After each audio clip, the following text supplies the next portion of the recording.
పీకల దాకా తాగటం, తెల్లారి హ్యాంగ్ ఓవర్, టాబ్లెట్ కోసం రావడం, ఇది రొటీన్ అయిపోయింది. ఆరా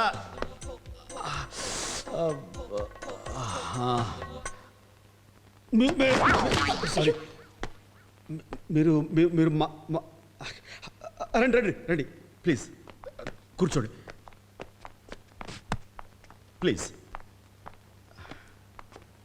మీరు కూర్చోండి.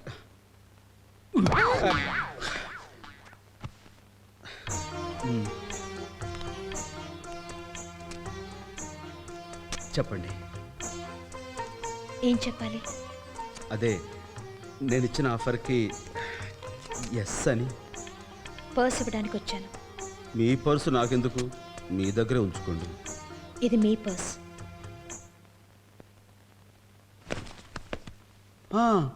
నా పర్సు మీ దగ్గర ఎలా వచ్చింది?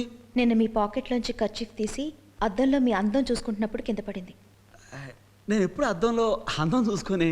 అదే నన్ను షోరూంలో బొమ్మని పట్టుకుని ఎత్తి షాప్ దగ్గర పెట్టి అచ్చి బుచ్చి ముంజికాయ అని నన్ను నానా మాటలు అన్నారుగా.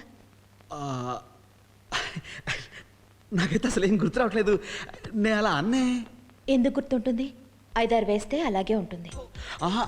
5-6 అంటే ఫస్ట్ టేస్ట్ చేయమన్నారండి. అది చేసి బాగుందంటే అప్పుడు 4 వేసారు, తాగాను. ఆ తర్వాత వద్దంటుంటే ఇంకోటి కొసరు వేశారు. నేను కొసరు ఎప్పుడు లెక్క పెట్టను కదండి, అందుకే నేను టోటల్గా తాగింది 4.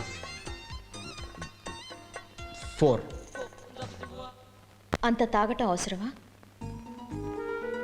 తాగారే అనుకోండి, ఏ ట్యాక్సీలోనే వెళ్ళక కార్ డ్రైవ్ చేయడం మంచిదా? డ్రైవ్ చేశారే అనుకోండి, రోడ్డు పక్క ఆపి అర్ధరాత్రి పూట రోడ్డు మీద రెచ్చిపోయి పర్ఫార్మెన్స్ ఇవ్వడం మంచిదా? ఇంకెప్పుడు పానకాల రాయిల్లా పీకల దాకా తాగి ఇలా బిహేవ్ చేయరుగా.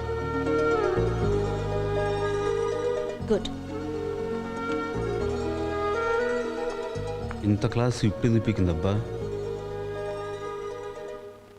ఇలా జాగ్రత్తలు ఎందుకు చెప్తున్నానంటే, నన్ను పెళ్లి చేసుకోబోయే మనిషి కాస్త పద్ధతిగా ఉండాలని. You mean? Yes, I mean it.